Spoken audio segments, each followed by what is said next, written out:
소장님 오셨으니까 입지 얘기를 또 들어봐야 될 거 아니에요. 그렇죠?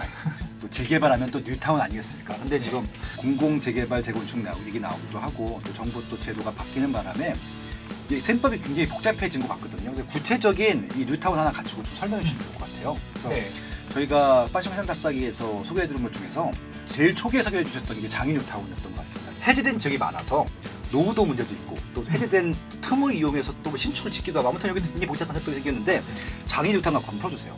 2021년도 상반기 재개발 총정리하면서 1부, 2부 해가지고 영상들 쭉 풀어나갔었잖아요. 그렇죠. 재개발 얘기를 하나 해볼까 했더니 가장 딱 적절한 게 장인 뉴타운인 거예요. 네네. 성북구 장인 뉴타운. 왜냐하면 다른 뉴타운들 같은 경우는 뭐 그냥 잘 순양한다든가 문제가 있다 하더라도 조화 설립 인가난 이후에 이제 문제점들 뭐 이렇게 있는데 장인은 비하인드 스토리가 너무 많아요.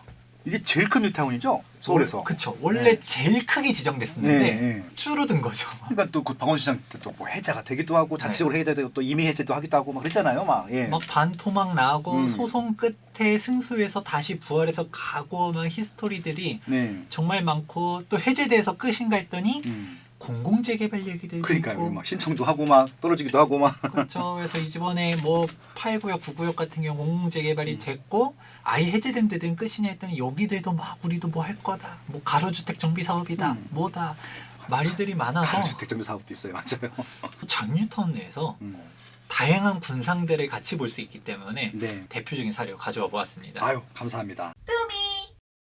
네, 장인 뉴타운에 대한 입지 간단하게 설명해 드릴게요. 장인 뉴타운 같은 경우는 일반 분양이 앞으로도 계속 있어요. 그렇죠. 4구역, 6구역, 10구역 이렇다 보니까 사람들이 장위 했었지만 사실 이미지가 높아질 가능성이 높다라고 보고요. 서울에서 가장 큰 규모예요. 원한 대로 갔으면 3만 세대인데 그렇죠. 이게 반토막 나가지고 만 몇천 세대 이렇게 갔었다가 근데 소송 끝에 부활하고 공공재개발 지정되고 하면서 이번에 2만 세대가 다시 넘겼어요. 그렇죠. 지금 3기 신도시 지금 차전천의 이슈인데 뭐 창릉 신도시 뭐 계양 쪽에 하남 교산 그게 3만 세대예요. 그러니까 한 개 신도시급이잖아요. 3기 신도시보다도 이렇게 정비 사업을 좀 잘해야 되는 거 아닌가. 그러니까 서울 한가운데 신도시 규모가 남았다는 게 자체가 너무 놀라운 일이잖아요. 그렇죠. 동북권 호재들 뭐 GTX라든지 동북선 하고 경전철이라든지 있습니다. 이런 부분들도 있고 사업 속도가 엄청 다양해요. 네. 이미 완공된 애 있지 관리처분 인가나서 2주 철거 중인데 철거 완료된데 조합 설립 인가 돼서 막 이제 가는데 조합 설립 추진하는데 공공재개발 아예 해제된데 투자 금액대들도 정말 다양하고 일단 주민들이 이 재개발을 하자 해제된 곳들도 그때는 막 반대했는데 지나고 보니까 이게 아니었던 거야. 잘 되는 게 또 성공 사례가 또 많이 나왔으니까. 바로 옆에 이미 입주한 신축 아파트가 아니 저기가 얼마야? 우리도 하자. 정말 케이스 스터디가 잘 돼 있는 데 중 하나가 장인 뉴타운인데요. 보시게 되면 위치는 되게 좋아요. 성북구, 강북구 그냥 보통 사람들은 묶어서 보는데 아유 완전 다르죠. 그렇죠. 특히 성북구 사람들이 강북구랑 같은 카테고리에 묶으면 싫어해요. 여기는 성북구죠. 맞습니다. 정확합니다. 여기는 성북구다. 근데 여기서 말하는 성북구는 여기 장위동이 아니라 미아 기름 그렇죠. 이쪽 기름 뉴타운이 워낙 떴었으니까. 그나마 미아는 기름이랑 붙어 있으니까 우리도 약간 좀 붙어갈까 하면서 미아 기름 하면서 이렇게 묶어가는데 성북구 사람들도 장위동은 여기 못 사던 동네들 하면서 막 무시를 해요. 그런데 그 장위동이 바뀌어 나간다. 이게 가장 큰 핵심이고 교통도 되게 좋아요. 광운대 역세권 개발도 있고 상월곡역, 돌고지역, 석계역, 동북선 견전철도 지나가고 입지적으로 봤을 때 이게 개발이 완료되면 정말 좋은 곳이다 라고 할 수 있는데 사실 가장 핵심은 이거잖아요. 장인 뉴타운이 히스토리가 많다. 한눈에 보여요. 구역들이. 야 1구역, 2구역, 5구역 뭐 이런 식으로 입주한 단지들 쭉쭉쭉쭉쭉 있게 되는데 6구역, 4구역, 10구역 여기는 관리처분 인가나서 가고 있고 14, 15 추진하고 있고 8구역, 9구역이 여기 공공재개발 후보지라고 있잖아요. 이게 2021년도 3월 달에 지정이 됐는데 얘는 5, 6 대책 공공이에요. 아유 좋다. 공동시행자 방식. 조합이 아직 살아있고 같이 추진할 수 있다. 대신 여기에 단점 아닌 단점은 조합이 설립되면 정관에 신규 매입자들은 시세대로 분양하게 하겠다. 들어가면 그냥 입주까지 가져간다 라는 생각해야 되는 게 첫 번째. 그렇죠. 그리고 토지거래 허가구역이 지정이 돼 있어요. 맞습니다. 그래서 물건이 거의 없어요. 8구역, 9구역 물건이 거의 씨가 말라 있는데 간혹 실거주가 가능한 물건들이 매물로 나와요. 그 다음에 11, 12, 13구역 해제되어 있는데 이후에 보다 상세하게 설명드리도록 하겠습니다. 네. 장인뉴타운이 그 위치에 비해서 명성이 약간 조금 떨어지는 부분들이 있어요. 저는 절대 무시할 곳이 아니라고 보거든요. 왜냐하면 이미 입주한 데들이 장이 1구역, 5구역, 7구역, 2구역 이렇게 있는데 면면들을 보면 다 뒤쪽이잖아요. 가장 메인인 6, 4, 11 여기 뭐 19역 이쪽들이 지금 입주를 안 했다 보니까 사람들은 아직 1구역, 5구역, 7구역 이렇게 아파트는 입주하고 가격대도 여기 만만치 않지만 성북구의 예를 들어 기름뉴타운 여기랑 비교하면 좀 빠질 수밖에 없는 게 당연히 그렇죠. 네. 아니 여기가 가려고 했더니 길들이 막 주변에 막 빌라야 펜스 쳐놓고 완전히 전쟁터 같아요. 가면 그렇죠. 포탄 떨어진 6.25 때 막 그 서울 풍경 있잖아요. 그런 풍경이에요 지금. 8구역, 9구역 여기는 노후도가 깨져 있었잖아요. 네. 그러니까 그냥 빌라 지역들 뭐 신축 빌라 많다라는 꼭 장점은 아니지만 그래도 깨끗하게 하는데 여기는 재개발 지정이 될 정도면 노후도가 엄청 떨어져 있는데 주거 환경이 좋다라고 할 수가 없는 게 현재의 장이에요. 대장인 6구역, 4구역, 10구역 여기는 4년 뒤면 이제 입주 쭉쭉쭉쭉쭉 해나갈 거고 그렇죠. 훨씬 더 달라질 것이다. 기대해 보면 좋을 것 같고요. 가장 핵심 메이저 지역들 6구역, 4구역, 10구역이 있잖아요. 네. 여기는 관리처분 인가가 다 났어요. 전매가 가능한 재개발 지역들 인기가 높아요. 6구역 같은 경우는 그나마 속도가 제일 느려요. 네. 이주가 거의 다 돼가고 있고요. 네, 아직까지 있죠. 건물들이. 네. 4구역은 철거가 다 됐고 네. 10구역은 철거 중인데 여기가 그 유명한 사랑교회가 있는 곳. 정강호 목사님. 네. 진행은 되고 있는데 네. 좀 더 지켜볼 필요성은 있고요. 그럼에도 불구하고 관리처분 인간하고 일단 위치가 위치다 보니까 네. 가격대가 만만치 않아요. 장이 19요. 아 이렇게 말이 많으니까 좀 싸지 않을까 기대하는데 절대 안 싸요. 입지는 배신하지 않기 때문에 네네. 장이 4, 6, 19역 가려면 84 타입 33평 기준으로 못해도 9억에서 현금 10억이 필요해요. 네. 그러면 5구 타입은요 진짜 싼 물건 잘 찾아야 한 7억대 기본적으로 한 8억대는 생각해야 된다. 장이 3구역 14구역 15구역 이렇게 있어요. 일단 장이 3구역 같은 경우는 살짝 조금 조용해요. 왜냐하면 조합원들도 조금 적기도 하지만 대부분 단독주택들이 많거든요. 아, 여기는 뭐 무게가 있구나. 네. 단독 다가구 이렇게 있다 보니까 물건들이 약간 좀 빌라 이렇게 투자 금액이 낮은 게 있어야지 좀 쉬운데 투자 금액 접근부터가 일단은 못해도 한 6억대가 넘어가다 보니까 손쉽게 접근이 안 되고 물건도 많지 않고 그게 장이 3구역이고요. 제가 항상 많이 강조드리는 부분 중 하나가 초보자는 조합 설립 인가 이후로 접근해라 이런 그쵸. 얘기들을 많이 하거든요. 안전하게 가자라고 했을 때 뭐 돈 많고 하면 장이 3구역 괜찮고 장이 14구역이 지금 현재 시점에서 재개발 지역들 뭐 주목해라 한 5군데만 꼽아주세요 라고 하면 그중 한 군데를 장이 14구역을 꼽아요. 14구역이요. 네. 장이 14구역 같은 경우는 사람들이 좀 생각할 거예요. 여기 싼 데는 이유가 있지 않을까? 할 거예요. 여기랑도 좀 떨어져 있고 네. 그리고 15구역이 원래 여기가 해제 지역이다 막 이렇게 얘기했었거든요. 그러니까 15구역 있고 14구역만 이렇게 있으니까 주변이 막 해제 지역들에 둘러싸여 있다 보니까 네. 여기가 뭐 그렇게 좋나 그런 식으로 생각하는 사람들이 많았었거든요. 네. 근데 이 14구역이 가격이 일단 너무 싸요. 14구역도 원래 해제 위기가 있었었는데 대법원에서 최종적으로 서울시를 상대로 승소를 해가지고 조합이 살아난 거예요. 소송 전이랑 후랑 몇 년이라는 시간이 지나갔잖아요. 그래서 조합 설립 인가가 난 상태로 다시 살아나서 다시 이제 건축 설계를 해가지고 가자. 왜냐 용적률이라든지 우리가 세대수를 챙길 수 있는 상황들이 늘어나서 여기 사업성이 좋아졌어요. 2,500세대가 넘어가게 되는데 여기 한 100세대 정도가 늘어났거든요. 4억 후반대로 들어갈 수 있어요. 4억이요? 네, 4억 후반대. 아직 5억이 약간 안 됩니다. 그럼 경기도에 있는 것보다 더 싼데? 그렇죠. 어지간한 경기도보다도 이게 싸요. 음. 우리 광명 뉴타운 가려고 해도 5억대는 필요하거든요. 그렇죠, 그렇죠. 5억, 많이 6억 그렇죠. 막 이렇게 들어가요. 광명은 대부분 관리처분 인가가 낮다든가 그렇죠, 그렇죠. 관리처분 인가 신청을 했다든가 이런데 속도 차이는 있어도 여기는 아직 좀 초기니까. 그래도 내가 조금 조합 설립 인가도 낮고 안전하고 뭐 7, 8년 내가 기다릴 수 있다라고 하면 14구역 괜찮은데? 할 수 있는 거죠. 그런데 장이 14구역이 좋아진 게 15구역 덕분이에요. 왜냐? 15구역도 여기가 막 소송이 붙어 있었어요. 그런데 여기도 최종적으로 승소를 했어요. 이것만 본다 하더라도 박원순 서울시장님께서 재개발 구역을 얼마나 미워하고서 해제하려고 했는지를 알 수도 있는 건데 15구역이 부활을 했는데 여기는 구역이 이제 부활하다 보니까 장이 15구역 같은 경우는 조합 설립에 위한 동의율을 걷고 있는데 73%나 모아서 조금만 더 모으면 이제 조합설립인가다. 물론 이 1, 2%를 모으는데 생각보다 오래 걸릴 수도 있는 게 재개발이라는 거는 인지는 하셔야 되고요. 투자 금액대들 봤을 때 여기는 좀 더 적게 들어가요. 투자 금액대가 4억 초반대로 아직 들어갈 수 있는 물건들이 있어요. 예. 되게 재밌는 게 14구역, 15구역 가격대는 비슷해요. 한 6억 정도 하거든요, 빌라가. 근데 전세 금액이 14구역이 좀 더 싸죠. 그렇겠죠. 언덕지니까, 좀 더 네. 위니까. 여기는 한 1억대 초반이라면 15구역은 거의 2억 가까이 되다 보니까 매매 금액은 비슷한데 전세가 좀 더 높아서 투자 금액대가 좀 더 싸게 갈 수 있다. 3월공역 초역세권 15구역 가자! 주목하는 게 현재 시점입니다. 사실 장위가 쭉 아파트들 이렇게 해가지고 들어서게 된다. 15구역까지 됐네? 하면 사실 조금 애매해지는 게 가운데 장위 8구역, 9구역이 핵심 키인데 그렇죠. 한가운데네요. 한가운데도 이게 네. 퍼즐에 구멍이 빠져 있잖아요. 네.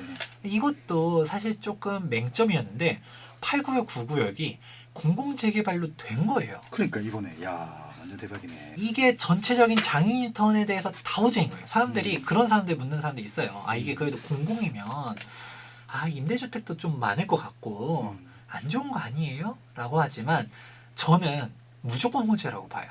저도요. 예. 예. 아파트에 있는 게 좋고 그리고 이게 이사대책의 공공재개발이 아니라 공공시행자 방식 5, 6 부동산 대체의 공공재개발이라는 얘기 있잖아요. 조합이 있어요. 그러니까 조합의 위결에 따라서 이제 브랜드도 선택하고 오히려 이사대체 공공재개발 같은 경우는 브랜드 선택권은 줬다라고 했지만 주민들이 참여의 선택지가 없기 때문에 공사 원가들을 막 쳐내요. 그러면 푸르지오라든지 자이라든지 이런 브랜드가 들어올 것이냐. 8구역, 9구역은 그런 것도 아니니까 당연히 좋아질 거고 여기는 매매 금액이 한 6억 정도 해요. 토지거래 허가구역이라는 이야기 했잖아요. 그렇죠. 실거주가 가능해야지만 돼요. 그러니까 전세를 맞아요. 못 끼죠. 음. 좀 부담이 될 수는 있어요. 한 6억 정도가 들어가야 되는데 단점이자 장점은 대출을 받을 수는 있거든요.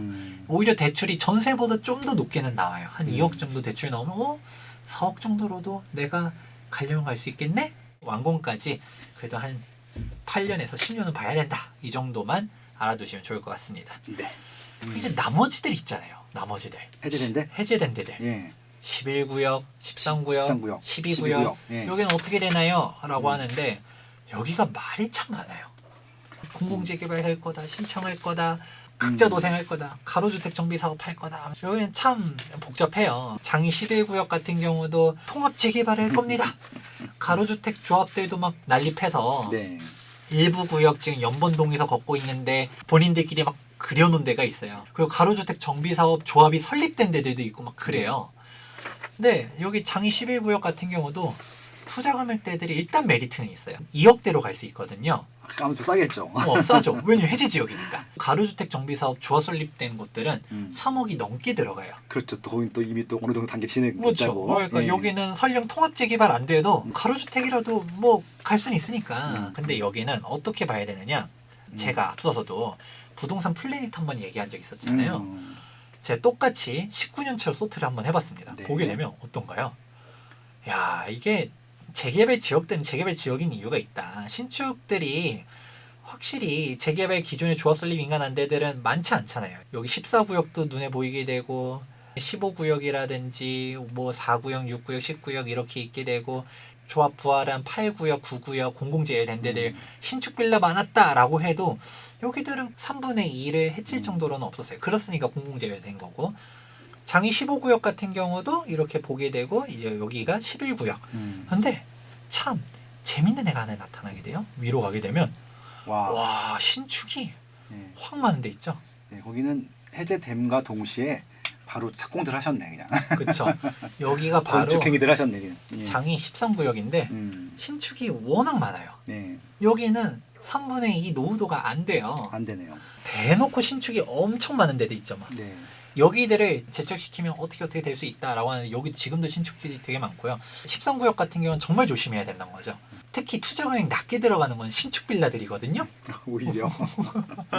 신축 빌라들 막 1억도 안 들어가고 막 이런 식으로 얘기하는 그런 거 사시면 절대 안 되고요. 신축이 엄청 모여 있어서 여기를 빼낼 거야라고 하면 여기 섹터 내에 들어가는 신축들은 같이 재척당해서 그냥 계속 빌라로 남아 있을 수도 있고 또 여기도 되게 재밌는 게 노후도가 맞는 데들 이렇게 묶어서 가로주택 조합들 막 추진하겠다. 조합 설립 인가가 난 가로주택도 있어요. 13구역 내에. 그런 식으로 완전 혼란의 도가니. 재개발에 거의 모든 곳을 다 볼 수 있는 곳이. 약간 좀 쎄한 곳들은 리스크가 분명히 존재한다. 그래서 굳이 가려면 이렇게 통합 재개발 안 돼도 뭐 진짜 가로주택이라도 된다면 걔네들은 노후도가 맞는 거잖아요. 특히 신축 빌라는 현금 청산 기준도 있으니까 좀 내가 잘 사서 들어가자. 투자를 하는 것보다 잃지 않는 게 중요하잖아요. 그렇죠, 그렇죠. 그런 부분들 강조드리고 싶습니다. 네, 아주 좋네요. 네네.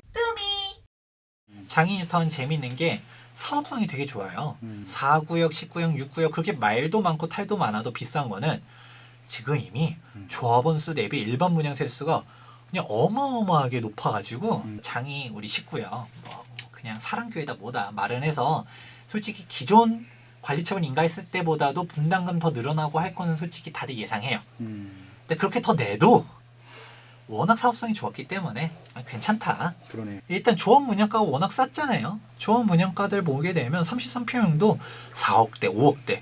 요즘 막 조합 분양가 보면 되게 비싸거든요. 그러면 한 1억 정도 분담금 더 생겨도 또 감안할 만한 입지다. 물론 1억 더 내는 얘기가 아니에요. 근데 뭐 그렇게 보는 사람들도 있기 때문에 사업성 보면 되게 괜찮은 곳들 장이 4, 6, 19역 이렇게 볼 수 있고요. 호재도 되게 많아요. 14구역도 제가 괜찮게 봤었던 것 중 하나가 동북성 경전철이 이게 위쪽으로 갔다가 쭉 지나가거든요. 그러면 우리가 밑에 상월공역 여기는 멀어도 여기 동북성 경전철 이용하기 되게 좋다는데 이게 동북성 경전철이 우이신설선과는 약간 목적이 달라요. 그렇죠. 우이신설선은 진짜 교통 외지에다가 지어놓은 거라서 막상 경전철 뚫려봤자 별로 효과 없다라고 말하는 사람들도 있지만 지금 보면 환승이 2호선, 7호선, 1호선, 뭐 그냥 4호선, 6호선, 특히 왕십리역이 핵심인데 왕십리역이 서울 최다 환승지잖아요. 그렇죠. 2호선, 5호선, 경의중앙선, 분당선 이번에 GTX. 그쵸. GTX-C까지 예. 들어가겠다. 경춘선 그리고 동북성 경전철까지 하니까 경전철이 이게 어마어마한 파급 효과가 있는 경전철이다. 그리고 뭐 그냥 학교들은 이렇게 있다. 성북구가 상권이 되게 좋아요. 이마트도 있고 현대백화점, 롯데백화점 다 있고 그리고 미아 기름 뉴타운 자체도 워낙 크고 장인 뉴타운도 들어서게 되면 좋아질 게 워낙 눈에 보이고 그리고 위에 북서울 꿈의 숲도 있고 그리고 개발 호재가 워낙 많아서 제가 다 일일이 나열 안 해도 광운대 역세권 개발도 되게 크고 석기 역세권이라든지 또 밑으로 동대문구도 개발도 많고 해서 장인 뉴타운이 입지 면에서 무시할 때가 안 된다. 기름 센터피스 가격대들이 어마어마하잖아요. 그렇죠. 여기 완전 대장이죠. 네.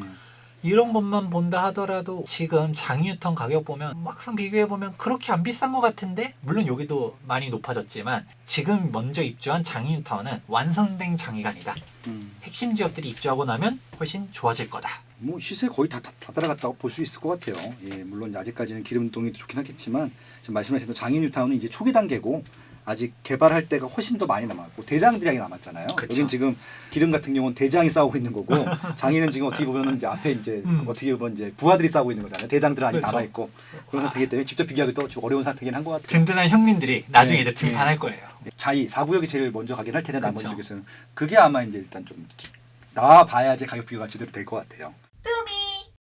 지금보다는 서세 아파트 것이 많이 나올 수 있을 것 같고 성북구도 지금 뭐 한참 분위기 좋은데 아마 이 장애유탄이 활성화 됐을쯤이면 하면 성북구는 굉장히 진짜 뭐 동대문구랑 더불어서 동북권에서는 굉장히 주도적인 역할을 하게 될 것 같네요. 네. 이슈도 많고 말도 많고 탈도 많고 히스토리도 정말 많은 장인뉴타운. 네. 하지만 오히려 히스토리가 많았기 때문에 저는 저평가가 됐다라고 생각하고 있어요. 그렇죠. 이해 관계가 복잡했기 때문에 복잡하면 사람들이 또 관심 별로 없거든요. 그렇죠. 예, 리스크가 있다고 판단했기 때문에. 근데 오히려 그런 리스크가 하나씩 해제되면서 조금씩 가격이 올라가는 것들이 보여서 괜찮은 좀 지역으로 좀 이렇게 발돋움 할 것 같습니다. 앞으로 바뀔 장인뉴타운 기대해 보시면 좋을 것 같습니다. 야, 이렇게 해서 또 이 공공 재개발 기타 등등 재개발 이슈를 가지고 장인뉴타운을 푸신 거 오늘도 너무 감성적인 강의였습니다. 다음에는 또 꼭 모셔야 될 것 같아요. 왜냐하면은 지금 상반기 때 나온 이슈가 많았잖아요. 네. 하반기 때도 많을 것 같아요. 맞아요. 네, 한 번 더 나오세요. 네, 알겠습니다. 아무튼 건강하시고요. 휴가 잘 네. 다녀오시고 네. 저희는 또 다음 이슈 가지고 또 뵙도록 하겠습니다. 감사합니다. 예, 고맙습니다. 아유, 좋아요.